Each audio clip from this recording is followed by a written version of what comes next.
Audio Jungle.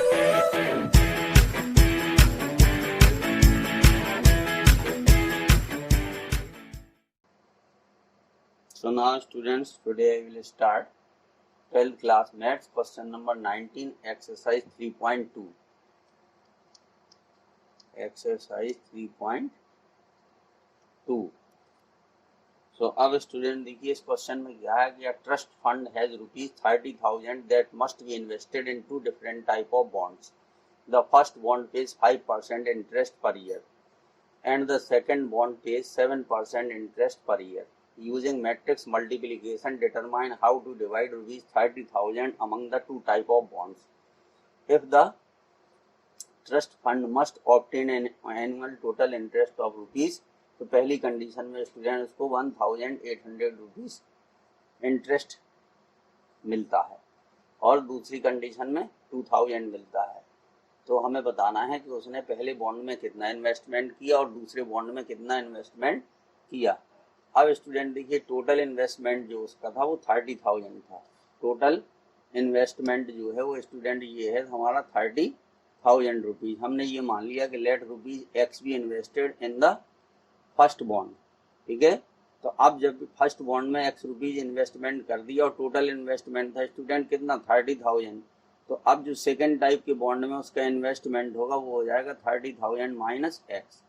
अब student इस question को हमें सॉल्व करना है यूजिंग मैट्रिक्स मल्टीप्लिकेशन, यानी मैट्रिक्स मल्टीप्लिकेशन के द्वारा हमें सॉल्व करना है। तो एक स्टूडेंट इसमें रो मैट्रिक्स हो जाएगा और दूसरा हो जाएगा कॉलम मैट्रिक्स। अब सपोज करिए आपका जो है ये देखिए 30 जो एक्स पहला बॉन्ड में पहले टाइप के बॉन्ड में उसने जो इन्वेस्टमेंट किया था वो एक्स था और जो दूसरे टाइप के बॉन्ड में उसने इन्वेस्टमेंट किया है वो है 30,000 माइनस एक्स। तो ये हो गया स्टूडेंट्स हमारा रो। अब इसके बाद जो उसको इंटरेस्ट मिलता है तो पहले टाइप के बॉन्ड में जो स्टैंड है वो इंटरेस्ट है उसका वो है 5%। तो ये हो गया 5/100। फिर जो दूसरे टाइप का बॉन्ड है उसमें मिलता है उसको 7%। तो ये हो जाएगा 7/100। अब स्टूडेंट जो उसको इंटरेस्ट मिला वो कितना मिला, उसको इंटरेस्ट मिला है 1,800 रुपीज मिला है। तो पहले हम इसका ऑप्शन ए जो है उसको सॉल्व करेंगे, ठीक है। जैसे स्टूडेंट ऑप्शन ए सॉल्व किया जाएगा वैसे ही जो है ऑप्शन बी। अब देखिए इन दोनों का मल्टीप्लाई होगा, तो मल्टीप्लाई क्यों होगा, क्योंकि ये 1/2 का है। इसका ऑर्डर जो है वो 1/2 है स्टूडेंट। पहले वाले का ऑर्डर 1/2 है और दूसरे वाले का ऑर्डर जो है वो 2/1 है। क्योंकि इसकी शर्त ये है कि इसका कॉलम और इसकी रो इक्वल होना चाहिए। तो इसकी रो इसकी कॉलम इक्वल है तो मल्टीप्लाई होने पे जो हमें मिलेगा उसका ऑर्डर होगा 1/1। अब इन दोनों का मल्टीप्लाई कर दीजिए। तो देखिए जब हम इसका मल्टीप्लाई करेंगे तो x का मल्टीप्लाई 5/100 में होगा। तो ये आ जाएगा 5x/100 प्लस फिर इसके बाद स्टूडेंट इसका मल्टीप्लाई जो होगा 30,000 माइनस एक्स। इसका मल्टीप्लाई हो जाएगा 7/100 में। ये हो गया स्टूडेंट्स इक्वल टू हो गया 1800।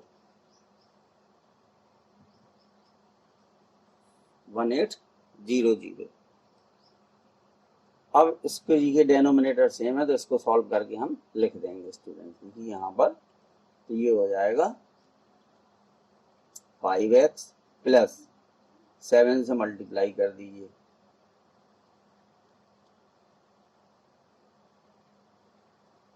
तो ये हो जाएगा 2,10,000, ठीक है, माइनस 7x। और ये स्टूडेंट जो 100 था यहाँ पर इसका और इसका मल्टीप्लाई कर देंगे तो ये 1,80,000 आ जाएगा, 1,80,000। अब 5x माइनस 7x करेंगे तो यहाँ पर आएगा माइनस 2x और 1,80,000 में से 2,10,000 माइनस करेंगे तो ये आ जाएगा माइनस 30,000। तो ये स्टूडेंट माइनस माइनस प्लस हो गया। तो x की वैल्यू कितनी आ गई, ये आ गई 30,000 अपॉन 2। तो x की वैल्यू आ गई स्टूडेंट्स 15,000। तो पहले टाइप के बॉन्ड में जो उसका इन्वेस्टमेंट था वो 15,000 था। अब स्टूडेंट सेकेंड टाइप के जो बॉन्ड में उसका इन्वेस्टमेंट था वो था 30,000 माइनस एक्स। तो 30,000 में से 15,000 को सब्ट्रैक्ट कर देंगे, तो ये आ जाएगा, इसकी वैल्यू की कितनी आ जाएगी 15,000। तो ये भी एक स्टूडेंट आंसर हो गया फर्स्ट टाइप बॉन्ड में, और ये भी एक आंसर हो गया। अब बस स्टूडेंट सेम आपको करना है, इसी तरीके से आप सेकंड करोगे। बस इस 18,000 जो 18 वो 1,800 है, इसकी जगह पर 2,000 लिख दोगे आप। वो बस सेम प्रोसीजर से इसको आपको सॉल्व करना है, तो प्लीज आप लोग इसको सॉल्व करें।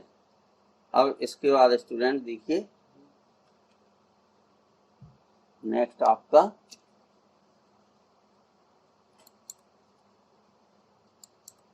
नेक्स्ट ये है क्वेश्चन आपका 19 और अब स्टूडेंट 20 देखिए, क्वेश्चन नंबर 20 अब हम सॉल्व करेंगे। तो 20 में क्या स्टूडेंट देखिए इंफॉर्मेशन क्या है इसमें, ठीक है, कि the book shop of a particular school has 10 dozen chemistry books, 8 dozen physics books, 10 dozen economics books, their selling price ₹80, ₹60, ₹40 each. अब स्टूडेंट यहाँ पर सॉरी बुक्स जो है वो डजन में दी हैं, 10 डजन है केमिस्ट्री की बुक्स, फिजिक्स की है 8 डजन है, और इकोनॉमिक्स की बुक्स है 10 डजन, और टोटल सेलिंग प्राइस हमें फाइंड करना है। अब सेलिंग प्राइस जो है ईच बुक का दिया है और यहाँ पर डजन में है, तो डजन को पहले हम सिंगल में कन्वर्ट कर लेंगे, तो उसमें 12 से मल्टीप्लाई कर देंगे। तो ये हमारी बुक्स आ गई 120 बुक्स।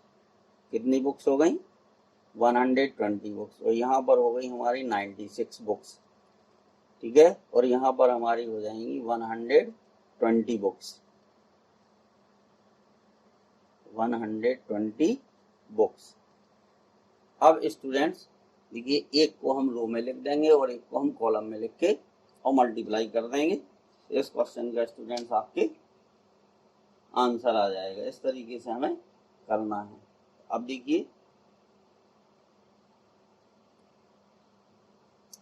ठीक है, तो केमिस्ट्री, फिजिक्स और इकोनॉमिक्स, तो पहले हम केमिस्ट्री का लिखेंगे क्योंकि उसी के करस्पॉन्डिंग ये हमने उसके रेट्स भी लिखे हैं पर बुक के कितने हैं या ईच बुक के। तो देखिए रो में ये हो गया 120, ये केमिस्ट्री की हो गई, 96 ये फिजिक्स की हो गई, और 120 ये इकोनॉमिक्स की हो गई स्टूडेंट्स। फिर इसके बाद ईच बुक का जो प्राइस है वो उसको हम कॉलम में लिख देंगे। 80 रुपीज है, 60 रुपीज है, और ये दिया है 40 रुपीज। बस इनका स्टूडेंट्स हमें मल्टीप्लाई कर देना है और हम लिख देंगे। अब देखिए इसका जो ऑर्डर है, ठीक है, वो 1/2 का है, इसका 2/1 का है, तो इससे जो मैट्रिक्स हमें मिलेगा इसके मल्टीप्लाई करने से वो 1/1 का मिलेगा। तो अब देखिए 120 और 8 का, तो 12 8 जा 96, ये हो गया 9600 इसका आ गया, प्लस 96 और 6 का मल्टीप्लाई करेंगे तो 0 हो गया, 6 6 जा 36, कैरी आएगी 3, ठीक है, और 6 9 जा 54, तो ये 57, तो 5760 प्लस, अब इसका कर देंगे तो 12 4 जा 48, तो 4800 ये आ गया। अब इन सब का प्लस कर दीजिए तो यही स्टूडेंट्स आंसर हो जाएगा। तो देखिए 0 फिर 6 फिर आएगा 8 7 15 और 5 20 21, तो ये आ जाएगा 1, फिर 2 कैरी आएगी, 4 2 6 और 5 11 और 9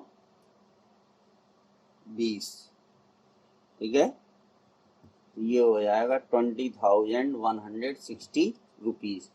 तो ये स्टूडेंट उसने जो सेलिंग प्राइस था टोटल बुक्स का, वो ये आ गया। तो ये इस क्वेश्चन का स्टूडेंट्स आंसर हो जाएगा। तो देखिए फाइंड द टोटल अमाउंट, ये टोटल अमाउंट आपका आ गया। The books of will receive from selling all the books using matrix algebra. तो हमने इसमें मैट्रिक्स का भी देखिए यूज किया है। तो इस तरीके से इस क्वेश्चन को स्टूडेंट आपको सॉल्व करना था। अब देखिए क्वेश्चन नंबर ये आ गया आपका 21। तो अब इसमें क्या है स्टूडेंट, क्वेश्चन नंबर 21 में अस्यूम एक्स वाई जेड डब्ल्यू and P R matrices of order. तो देखिए पी का ऑर्डर, एक्स का ऑर्डर है 2yn, ठीक है। तो देखिए यहाँ हमने इसको लिख रखा है एक्स का ऑर्डर 2yn है, ठीक है। फिर इसके बाद जो y का ऑर्डर है वो ये दिया है 3yk। फिर इसके बाद z का जो ऑर्डर है वो दिया है 2yp, ठीक है। और फिर इसी तरीके से w का ऑर्डर दिया है और p का ऑर्डर दिया है। अब स्टूडेंट इसमें हमें py plus wy will be define r, ठीक है। The restriction on n k and p so that will be define r। ये इसकी वैल्यू जो है कब डिफाइन होगी वो स्टूडेंट्स हमें इसमें फाइंड करना है, ठीक है। इसकी वैल्यू कब डिफाइन होगी ये हमें इसमें फाइंड करना है। तो अब स्टूडेंट इसको फाइंड करने के लिए देखिए हम किस तरीके से, पहले हम पी वाई फाइंड करेंगे। पहले हम पी वाई फाइंड करेंगे, पी वाई क्या आएगा। तो ये स्टूडेंट इसके देखिए ऑर्डर क्या होगा, जो पी का ऑर्डर है इसका ऑर्डर है वो है पी वाई के, और जो y का ऑर्डर है इनकी ऑर्डर लिख करके हमें पता चलेगा y का ऑर्डर है 3yk। अब इसमें क्या होता है कि इसका कॉलम और इसकी रो अगर इक्वल है तो ये डिफाइन होगा, ठीक है। तो यहाँ से स्टूडेंट देखिए इनको अगर हम करते हैं तो यहाँ पे जो ऑर्डर मिलेगा हमें, यहाँ पर k और 3 ये जब दोनों इक्वल होंगे तभी इसका ऑर्डर क्या होगा, डिफाइन होगा। तो यहाँ पर k की वैल्यू कितनी हो गई, 3 हो गई। यहाँ पर k की वैल्यू कितनी हो गई, 3 हो गई। तो इसका जो ऑर्डर मिलेगा पी वाई का जो ऑर्डर आएगा स्टूडेंट्स, देखिए पी वाई का ऑर्डर कितना आएगा, यहाँ पर बचा देखिए p और यहाँ पर बचा k। तो ये हो जाएगा पी वाई के, इसका ऑर्डर होगा। अब उसको हम चाहे जो कि k की वैल्यू यहाँ 3 है, ठीक है, तो पी वाई 3 भी हम उसको लिख सकते हैं। अब इसके बाद है डब्ल्यू वाई, क्योंकि ये ऐड तभी होंगे जब दोनों सेम ऑर्डर के होंगे। अब डब्ल्यू वाई का ऑर्डर देखिए फाइंड करने के लिए डब्ल्यू का ऑर्डर क्या है, ny3 है। इसका ऑर्डर जो है वो है ny3, और y का जो ऑर्डर है वो है 3yk।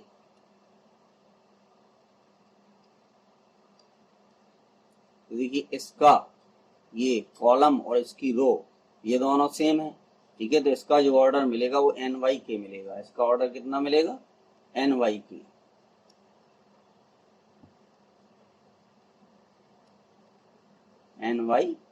k मिलेगा, ठीक है। तो अब स्टूडेंट क्या है कि अगर रिस्ट्रिक्शन क्या है कि अगर n और p इक्वल हो जाए, ठीक है, क्योंकि ये ऐड तभी होंगे, ये ऐड तभी होंगे जब इन दोनों का ऑर्डर जो है वो स्टूडेंट सेम होगा, ठीक है। तो अगर यहाँ से कंपेयर करें तो n की वैल्यू कितनी आ गई, p आ गई, ठीक है। और यहाँ पर देखिए ये k की वैल्यू हमें कितनी मिल गई थी, k की वैल्यू 3 मिल गई थी।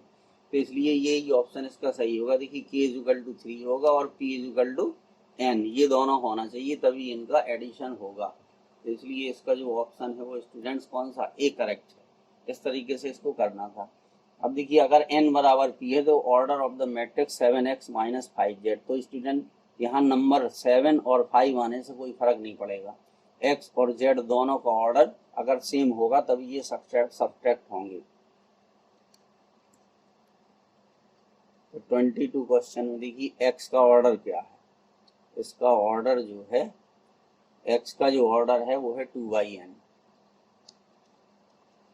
ठीक है। और जो y का ऑर्डर है,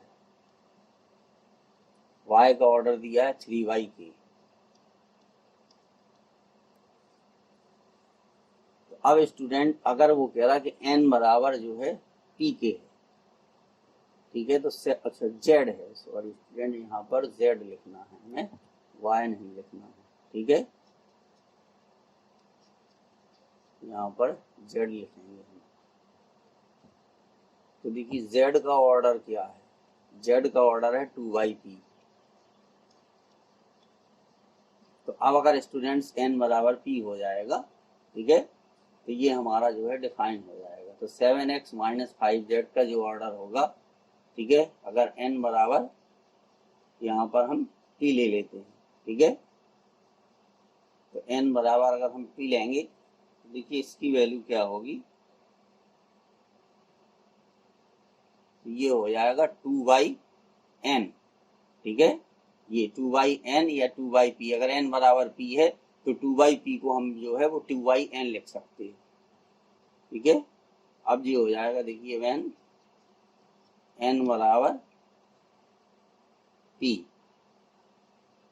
ये n बराबर p है स्टूडेंट्स। तो जब n की वैल्यू p है तो ये जो ऑर्डर होगा हमारा 7x माइनस 5z, तो इसका जो ऑर्डर होगा स्टूडेंट्स, ठीक है, ये होगा 2/n होगा या 2/p होगा, ठीक है। तो देखिए यहाँ पर 2/n दिया है, 2/p नहीं दिया है, दोनों हो सकते थे, ठीक है। तो ये तो यहाँ पर, ठीक है, 2/n, चूंकि n और p की वैल्यू सेम है तो इसलिए इसका ऑर्डर जो है वो 2/n होगा, ठीक है। तो इसका जो करेक्ट ऑप्शन है स्टूडेंट्स वो डी है। तो इस तरीके से ये क्वेश्चन हमें सॉल्व करने थे और आपकी एक्सरसाइज 3.2 स्टूडेंट फिनिश हो गई। Thank you students.